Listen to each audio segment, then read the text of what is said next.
Positive ആണെന്ന് നീ പറയുന്നു. എന്നൊക്കെ വിളിക്കുന്നതും ഈ കണ്ടുപിടിക്കാൻ കഴിയാത്ത കാര്യങ്ങളെ കുറിച്ചാവാം.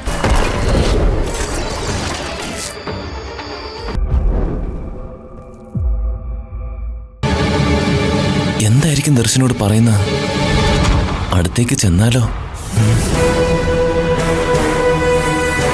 ഒന്നുകിൽ പവിത്രൻ അല്ലെങ്കിൽ സുമംഗല, രണ്ടുപേരിൽ ഒരാളാണ് ആ പെണ്ണിനെ കൊന്നത്. അമ്മ അങ്ങനെ ചെയ്യുവോ? ആ, പവിത്രൻ സാർ ആയിരിക്കാനാ സാധ്യത.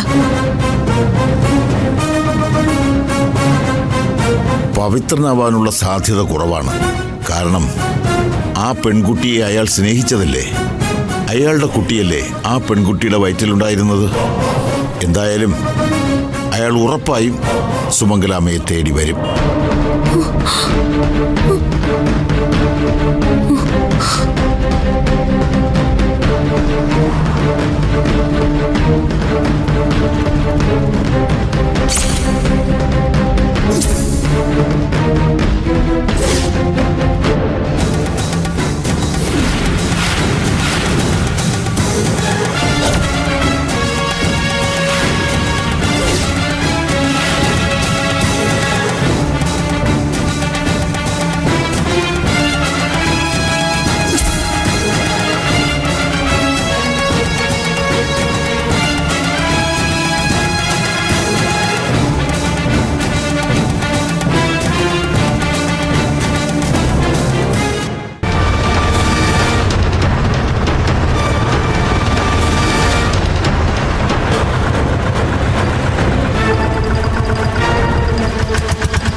ദൈവത്തിന് മാത്രമേ ഇനി സുമംഗലാമ്മയുടെ ജീവൻ രക്ഷിക്കാൻ കഴിയൂ.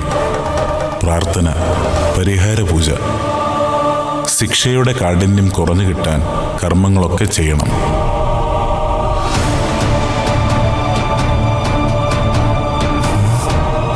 എന്തായിരിക്കും ദർശനോട് ഉസ്താദ് പറഞ്ഞത്? ഏതായാലും ദർശനയോട് ചോദിച്ചാൽ പറയില്ല. ഉസ്താദിനെ തന്നെ പിടിച്ചാലോ?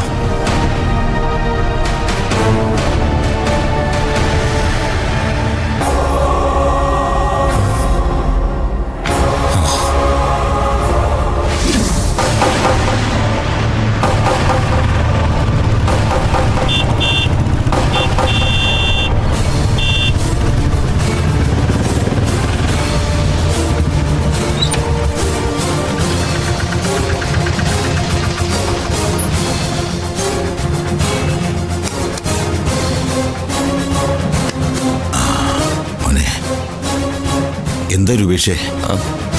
ഉസ്താദ് എന്താ ദർശനോട് പറഞ്ഞത്? എന്തെങ്കിലും പ്രധാനപ്പെട്ട കാര്യമാണോ? വളരെ പ്രധാനപ്പെട്ട കാര്യം തന്നെയാ.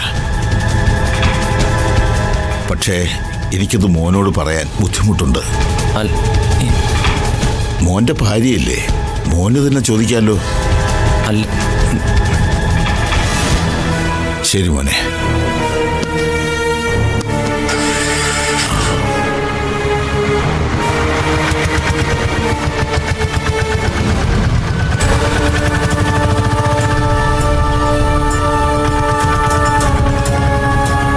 എന്നോട് പറയാൻ പറ്റാത്ത എന്ന പ്രധാനപ്പെട്ട കാര്യമാണെന്നും പറയുന്നു. എന്തായിരിക്കും അത്?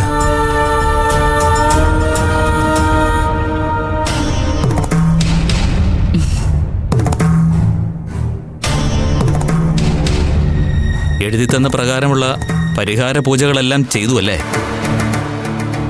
പറഞ്ഞ പ്രകാരം തന്നെ എല്ലാം നടത്തി. അതിന് ഫലം കിട്ടിയോന്നറിയാനാ വന്നത്. എന്റെ ഭർത്താവിന്റെ ആത്മാവ് ശാന്തി കിട്ടാതെ അലഞ്ഞു നടക്കുന്നു അന്ന് പറഞ്ഞത്. പറഞ്ഞതെല്ലാം ചെയ്തല്ലോ. ഇത്തരം പരിഹാര പൂജകൾ ചെയ്യുമ്പോൾ എന്തെങ്കിലും പിഴവുകൾ വന്നിട്ടുണ്ടെങ്കിൽ ഉദ്ദേശിച്ച ഫലം കിട്ടില്ലെന്നറിയാലോ. ഒരിക്കൽ ബലി പാതി വഴിക്ക് ഉപേക്ഷിക്കേണ്ടി വന്നു എന്ന് പറഞ്ഞല്ലോ. അതുപോലെ എന്തെങ്കിലും നടന്നോ? അതായത് മകനല്ലേ കർമ്മം ചെയ്തത്. അന്ന് പാതി വഴിക്ക് ബലി നിർത്തിപ്പോയതും മകൻ തന്നെയാണല്ലോ. പരേതന്റെ ആത്മാവിന്റെ ദോഷങ്ങളെ ഇല്ലാതാക്കി ശക്തിയും ശുദ്ധിയും വരുത്തി സായുജ്യ പൂജ നടത്തി അല്ലേ?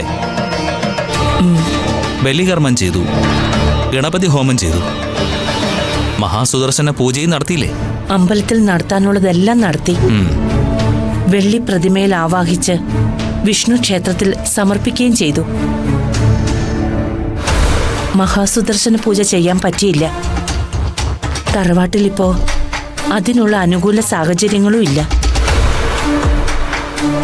കുടുംബാംഗങ്ങൾക്കിടയിൽ ചില അഭിപ്രായ വ്യത്യാസങ്ങളുണ്ട്. പിന്നെ എല്ലാ പൂജകളും ചെയ്തിട്ടും ഒന്നും നടക്കുന്നില്ലല്ലോ എന്നൊരു നിരാശയും എല്ലാവർക്കും ഉണ്ട്.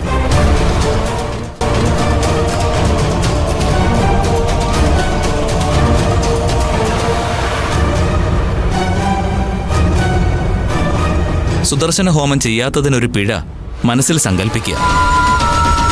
ഒരു വെള്ളി നാണയം നേരുക. ഫലസിദ്ധി എങ്ങനെയുണ്ടെന്ന് നോക്കാം.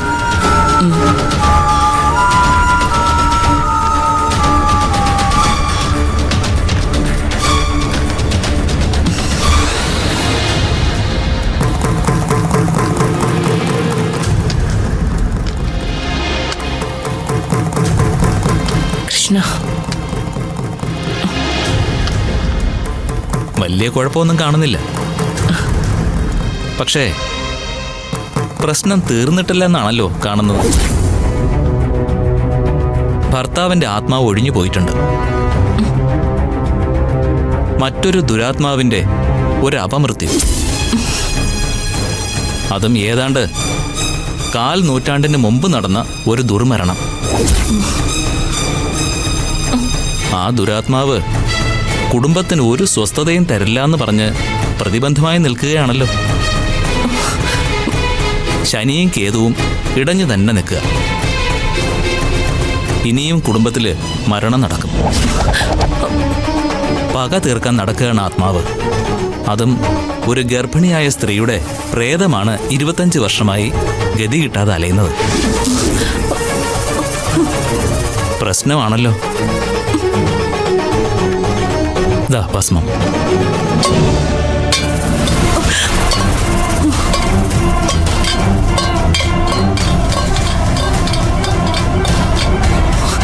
ഈശ്വര, ഭസ്മം തൂകിപ്പോയല്ലോ. ശിവപ്രീതി നഷ്ടമായിരിക്കുന്നെന്ന ലക്ഷണമാണ് കാണിക്കുന്നത്. ഇന്ന് ഞാൻ ഒന്നും തന്നെ നോക്കുന്നതല്ല. ക്ഷമിക്കണം സുമംഗലമ്മ, ഇനി ഒന്നും പറയരുതെന്ന എനിക്ക് മുന്നറിയിപ്പ് തന്നിരിക്കുന്നത്. സുമംഗലമ്മയ്ക്ക് പോകാം.